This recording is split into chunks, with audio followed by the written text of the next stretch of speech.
রাষ্ট্রীয় ক্ষমতা কারে বলে? নবীজি মদিনায় আসলেন, রাষ্ট্রীয় ক্ষমতা চাইলেন আল্লাহর কাছে। আল্লাহ দিছিলেন না দেন নাই? রসুল এখন প্রেসিডেন্ট কিনা? রসুল্লাহ এখন প্রেসিডেন্ট। যে রসুল একা এসেছিলেন মক্কা থেকে একজন সাথী সঙ্গে করে, সেই নবী আজ 10,000 সৈন্য নিয়ে চললেন মদিনা আল মুনাওয়ারা থেকে মক্কা মুকাররমায়। কত লোক সাথে? 10,000। মক্কা শরীফে পৌঁছে গিয়ে সাহাবায়ে কেরামদেরকে বললেন, পায়খানা বানাও কম, চুলা বানাও বেশি। যুদ্ধ একটা কৌশল, এবং বৃদ্ধ পক্ষকে ঘাবড়ে দেওয়া, এটি হলো যুদ্ধের কৌশল। বললেন চুলা বানাও বেশি, পায়খানা বানাও কম। আবু সুফিয়ান গোয়েন্দা বিভাগের লোক পাঠাইলো, শুনলাম মোহাম্মদ আসছে সাল্লাল্লাহু আলাইহি ওয়াসাল্লাম, দেখো তো কত লোক নিয়ে আসছে। গেছে দেখতে, সকালের আগে তারা ফিরে আসছে।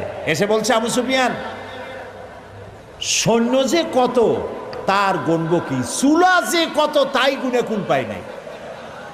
আবু সুফিয়ান ভীষণ খেপে গেল, বেকুব কোথাকার, গুনতে পাঠাইলাম, মানুষ গুনে আসছে চুলা। আচ্ছা সকালবেলা যাও, আর এক দল পাঠায় দিল, দেখো লোক কত। এখন নবীজি বলেছেন পায়খানা বানাও কম। 10,000 মানুষ, পায়খানা প্রয়োজন অনুযায়ী কম। এখন প্রত্যেকটা পায়খানার সামনে লাইন হয়ে গেছে না, বিরাট বিরাট লাইন। অনেকক্ষণ দাঁড়ায় থেকে ওরা ফিরে এসে বলছে, আবু সুফিয়ান, মানুষ গুনবো কি, পায়খানার সামনে যে লাইন, ওই লাইন গুনে খুলতে পারিনি। আবু সুফিয়ান রাগ করলো, ঠিক আছে আমি নিজে যাই। এবার নিজে আসছে, একটু উঁচু জায়গায় দাঁড়াইছে, দাঁড়ায় দৃশ্য দেখতেছে। 10,000 মানুষ তো কম কথা না। 10,000 মানুষ, হাতে 10,000 তরবারি, রৌদ্রে চকচক করছে তরবারিগুলো, ধাঁধা লেগে যাচ্ছে আবু সুফিয়ানের। হঠাৎ করে দেখা হয়ে গেল হযরত আব্বাস রাদিয়াল্লাহু তাআলা আনহুর সাথে, রসুলের চাচা। আবু সুফিয়ান হতচকিত হয়ে উঠছে, বলল, আব্বাস, তোমার ভাতুষপুত্র ভাইপো দারুণ বড় বাচ্চা হয়ে গেছে তো, 10,000 লোক নিয়ে আসছে সাথে, সাংঘাতিক কথা। হযরত আব্বাস বলেন, আবু সুফিয়ান, তোমার চক্ষু তোমাকে প্রতারিত করতেছে, চোখ মুছা ভালো করে তাকাও, এর নাম বাদশাহী নয়, এর নাম নবুয়ত। বাদশাহীর কি দেখলে? এর নাম যদি বাদশাহী হতো, তোমার কল্লা তোমার দেহের উপরে থাকার কথা না। এখন নবীজি অর্ডার করলেন, চলো আমার সাথে।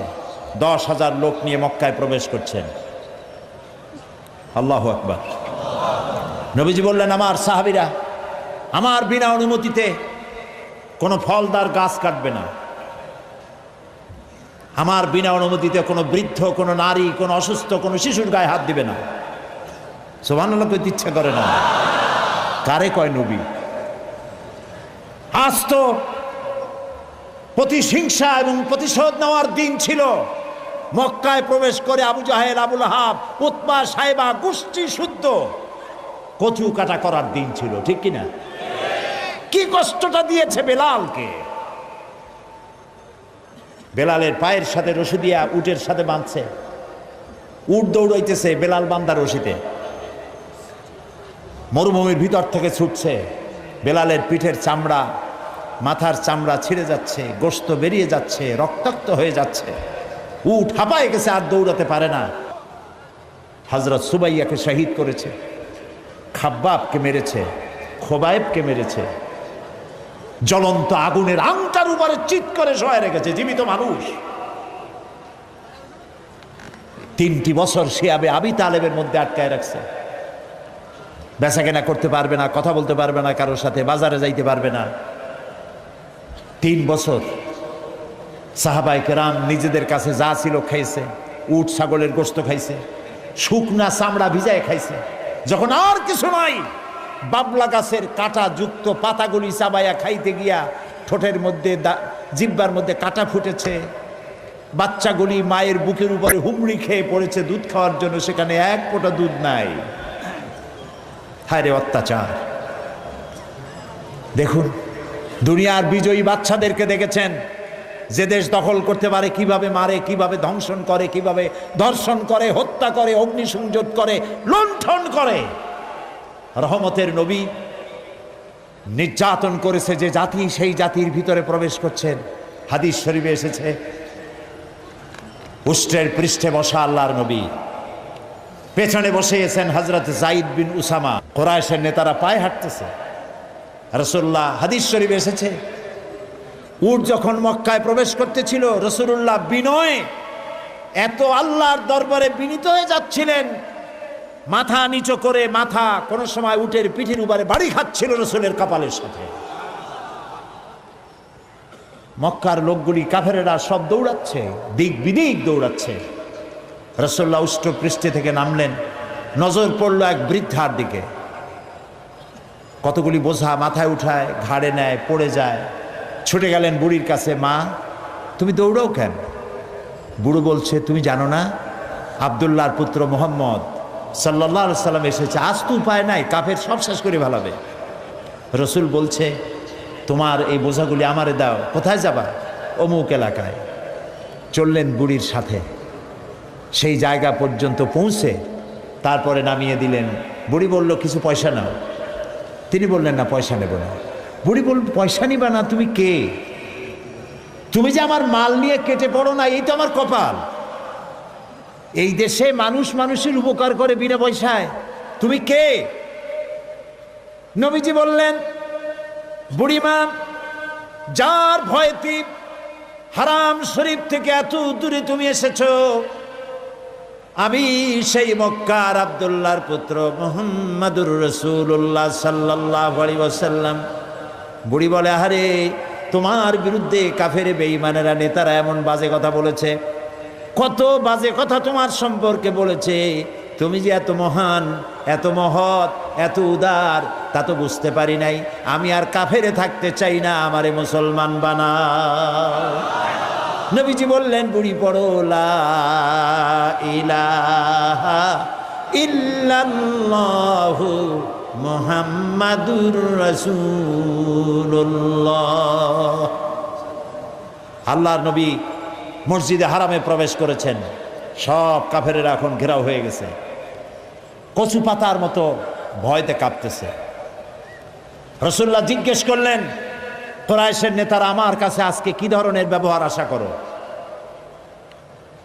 একজনে সাহস করে বলল, মুহাম্মদ সাল্লাল্লাহু আলাইহি ওয়াসাল্লাম একজন উত্তম ভাই, একজন উত্তম ভ্রাতুষ্পুত্রের কাছ থেকে যে ধরনের ব্যবহার আশা করা যায়, ওই রকম ব্যবহার আপনার কাছে আশা করি। আল্লাহর নবী বলেন, কুরাইশের নেতারা, তোমাদের সম্পর্কে আমি সেই সিদ্ধান্ত গ্রহণ করব যে সিদ্ধান্ত আমার ভাই হযরত ইউসুফ আলাইহিস সালাম গ্রহণ করেছিলেন। হযরত ইউসুফ আলাইহিস সালাম, তাকে তার ভাইরা ফালাই দিয়েছিল কুয়ার মধ্যে।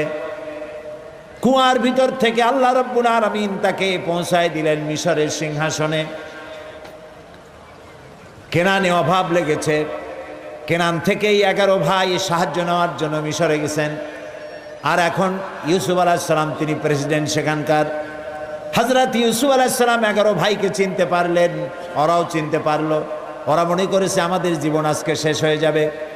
হযরত ইউসুফ আলাইহিস সালাম তাদেরকে যে কথা বলেছিলেন, আল্লাহ নবী বলেন, সেই কথাই তোমাদের বলবো, যেটা কোরআন শরীফে আল্লাহ রাব্বুল আলামিন কোট করেছেন, লা তাসরিবা আলাইকুমুল ইয়াউম। তোমাদের বিরুদ্ধে আজকে আমার কোনো ক্ষোভ নাই, বিদ্বেষ নাই, শত্রুতা নাই। তোমাদেরকে আল্লাহর হস্তে মাফ করে দিলাম। আবু সুফিয়ান, তাকে ক্ষমা করলাম। আবু সুফিয়ানের ঘরে যারা আশ্রয় নেবে তাদেরকেও ক্ষমা করলাম। কারে বলে নবী? সুবহানাল্লাহি ওয়া বিহামদিহি। হায় আল্লাহ, সত্যের সাথে আমাকে প্রবেশ করাও, সত্যের সাথে আমাকে বের করো। ওয়াজআলনি মিন লাদুকা সুলতানান নাসীরা। আর তোমার পক্ষ থেকে আমাকে সুলতান নাসির দান করো। দোয়াটা কে শিখালেন? বুঝতে পারতেছেন কথা? কে শিখালেন দোয়া? দুনিয়ার সব মুফাসসিরিনে কেরাম একই অর্থ করেছেন এই সুলতানে নাসিরের। সুলতানে নাসির শব্দের অর্থ হলো, আয় আল্লাহ তুমি আমাকে রাষ্ট্রীয় ক্ষমতা দাও। সুবহানাল্লাহ বলেন। দোয়াটা কে শিখালেন? আল্লাহ। আমাকে কি দাও? রাষ্ট্রীয় ক্ষমতা দাও। কারণ এই কোরআন তো তার রং দেখাতে পারে না, এ কোরআন তো হাঁটতে পারে না, এ কোরআন তো চলতে পারে না, এ কোরআন তো বলতে পারে না। এই জন্য এ কোরআনের একটা রং আছে। এই কোরআনকে যদি চালাতে চাই, বলাতে চাই, রং দেখতে চাই, তাহলে রাষ্ট্রের প্রয়োজন। হযরত ওসমান রাদিয়াল্লাহু তাআলা আনহু বলেছেন, কোরআন যা পারে না নিজে করতে, তা রাষ্ট্র দিয়া করায়। সুবহানাল্লাহ বলবেন কেমনি? না বুঝতে তো বলা যাবে না, বোঝা লাগবে তো। আসলে আপনারা বুঝেন, কিন্তু ঠান্ডা লাগতেছে বোধহয় নাকি? কোরআন নাজিল হয়েছে আইনের গ্রন্থ হিসাবে। এটি সংবিধান, এটি কনস্টিটিউশন, এটি কিয়ামত পর্যন্ত পৃথিবীর মানুষের জন্য কনস্টিটিউশন। এই আইন আল্লাহ তাআলা দিলেন। আপনারা লক্ষ্য করুন, যেই কাবা ঘরের মধ্যে 360টা মূর্তি ছিল, কয়টা ছিল মূর্তি বলেন জোরে? আর রাসূলুল্লাহ নবুয়তের জীবনে মক্কায় ছিলেন কত বছর? 13 বছর। মূর্তি কি একটা সরাইতে পারছেন? পেরেছেন? পারেন নাই। এবার দেখেন ক্ষমতা কারে বলে।